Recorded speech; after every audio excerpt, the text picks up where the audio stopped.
परदेशको बसाइ अब ठिकै भनौँ न, अब जेस रोजीरोटी चलेछ, तर हरेक चिजले अब साथ दिन्छ भन्ने नि छैन होइन। अब कतिपय राजा आउँछ भन्ने पनि छैन, आउँदैन भन्ने पनि छैन। फेरि राजा ल्याउँछु भनेर चाहिँ त्यत्रो आन्दोलन तामझाम गर्नुपर्ने आवश्यकतै छैन कि। त्यो केपी ओलीलाई समाएर बाहिर फ्यालेको त्यत्रो भाग्यले साथ दिएसम्म चाहिँ म पछि हट्दिनँ। पैसा हो भने चाहिँ सब थोक रहेछ कि।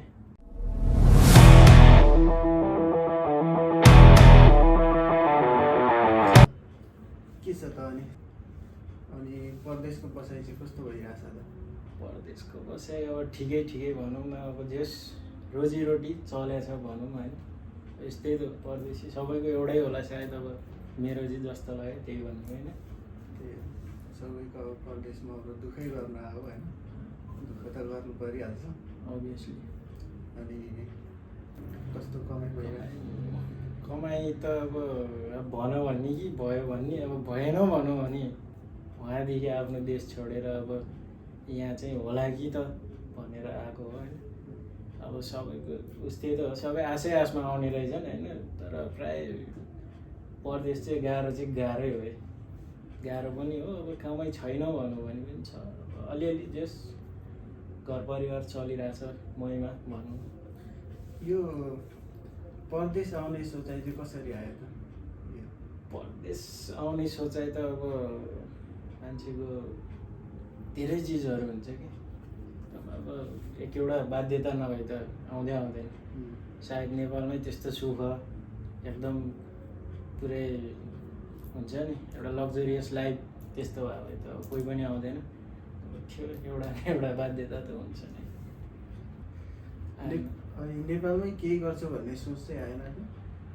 यस्तो नेपालमै के गर्छु भन्ने सोच पनि आएको थियो। अब सोच आएर अब गरे पनि हो, तर हरेक चिजले अब साथ दिन्छ भन्ने नि छैन होइन। अब कतिपय कुरामा अब पुग नपुग हुने होइन, त्यस्तै थियो। त्यही भएर चाहिँ अब नहुने नै रहेछ, अब आफ्नो देशमा चाहिँ नहुने नै रहेछ भनेर चाहिँ एकचोटि परदेश पनि ट्राई गर्ने हेर्ने हो कि भन्ने चाहिँ मनमा लाग्यो। अनि फेरि फ्यामिलीबाट त्यस्तै आएपछि चाहिँ आएको।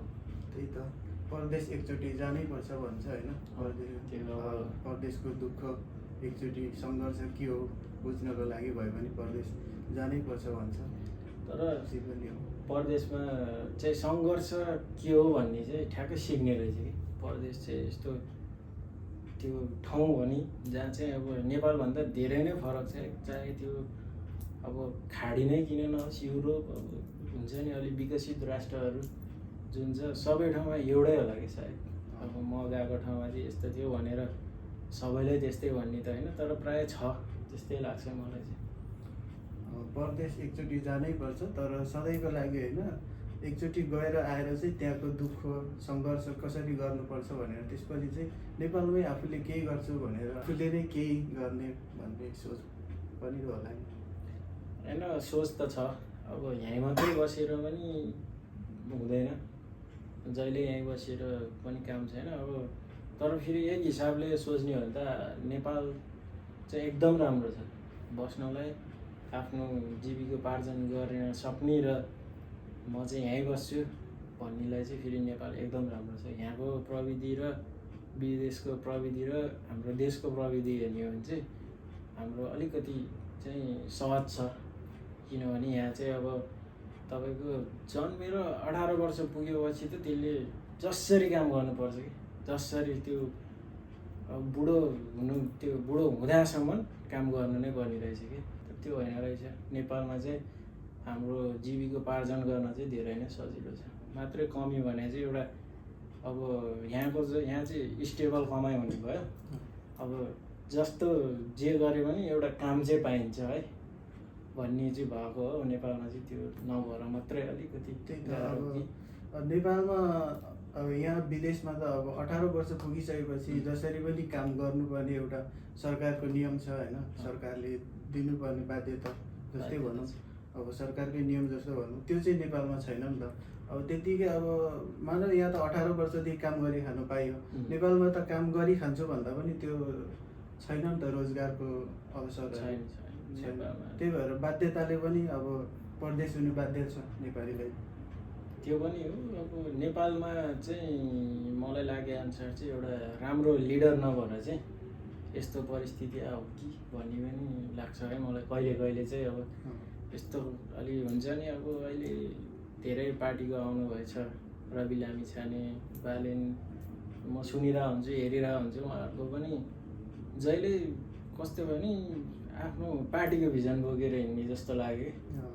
जहिले त्यो भाषणतिर पनि सुन्छु म, मेरो भिजन यो छ, म यो गर्छु, मैले यस्तो गरेँ भने चाहिँ अब मेरो आउने पुस्ताहरूले, मेरो दाजुभाइहरूले चाहिँ यहीँनिर के गर्न सक्छन् भने यो भिजन चाहिँ छैन जस्तो लाग्छ क्या। जहिले सुनिरहेको हुन्छु हाम्रो पार्टीले यो गर्छ, हामी यो गर्छौँ, हामी यो गर्न लागेको छौँ, म यो गर्छु भन्ने चाहिँ शब्दै छैन क्या हाम्रो नेपालमा। उहाँहरूमध्ये होइन जो कोहीमा पनि छैन। त्यो चाहिँ मैले भोगिरहेको छु, देखिरहेको छु। अब यो राजावादीहरू अहिले पुरै उत्रिरहेछ सडकमा, आन्दोलन पनि गरिरहेछ होइन?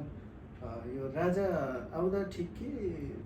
अब राजावादी एउटा कुरो, अब उनीहरू आउनु पनि स्वाभाविकै कुरो हो, किनभने अब देशको स्थिति हेर्दै अब हामी पनि यो देशमा बसिरहेछौँ। अब यहाँ राजा नभएन, राजा छ, यत्रो डेभलप छ, आफ्नो देशकोलाई काम दिएर बढी भएर अर्काको देशबाट पनि ल्याइरहेछ र त भएको छ भने हाम्रो देशमा चाहिँ किन भएन त? प्राकृतिक हिसाबले हरेक चिज छ, त्यही पनि अब केही गर्न सकिरहेको छैन सरकारले। त्यही नै देखेर त होला नि अब सबै। अब न राजा आयो भने चाहिँ के हुन्छ कि, अब हरेक देखिसक्यो नि त। त्यही भावबाट चाहिँ अब लाग्यो भने कि जस्तै नि लाग्छ मलाई चाहिँ। अब यो पार्टीहरू धेरै पार्टी छ नेपालमा, जुन यो अहिले स्वतन्त्र पार्टी भन्छ नि होइन? यो स्वतन्त्र पार्टी चाहिँ जो अहिले चर्चामा आएको हर्क साम्पा, बालेन शाह, यिनीहरूले चाहिँ केही गर्ला कि? यिनीहरूले अब गर्छु भने पनि गर्न मिल्दैन कि, त्यस्तो खालको चाहिँ विधान रहेछ कि। मैले पनि त्यस्तै सोचिरहेको थिएँ एकचोटि त, होइन यो स्वतन्त्रबाट गएर चाहिँ त्यो जित्यो भने चाहिँ के होला कि, के गर्न सक्छु कि क्या हो त भन्ने त मलाई पनि लागेको थियो एकचोटि। मान्छेले लाग्दो रहेछ त्यस्तो। तर माथि विधान कस्तो रहेछ भने यो पोलिटिकल पार्टीले चाहिँ त्यहाँ स्वतन्त्रदेखि जितेको मान्छेको माथि गएर चाहिँ मन्त्री जस कुनै पनि मन्त्री चाहिँ खानु नपाउने रहेछ कि, किनभने उसको क्याडिडेटै पुग्दैन, उसको त्यहाँ मेम्बरै छैन, स्वतन्त्र भयो। त्यो भएपछि त अब बाठो भयो क्या उनीहरू। अब केही गरी हामीले काम गरेन भने त स्वतन्त्र आउने भयो, स्वतन्त्रले त सिधा प्रधानमन्त्री खाने भयो। हाम्रो पार्टी त हेरेको हेरे। त्यही भएर चाहिँ यिनीहरूले त्यस्तो विधान बनाएर रहेछ क्या, स्वतन्त्रदेखि गएर चाहिँ मन्त्रालय चाहिँ खानु नपाउने। त्यही भएर सबै तल तल। अनि तपाईँलाई चाहिँ के लाग्छ, राजा आउँछ जस्तो लाग्छ कि के छ? त्यो त यस्तो हो, अब राजा आउँछ भन्ने पनि छैन, आउँदैन भन्ने पनि छैन। फेरि सबैले चाह्यो भने अब राजा पनि जनताले खेले हो, आउनु नि सक्छ।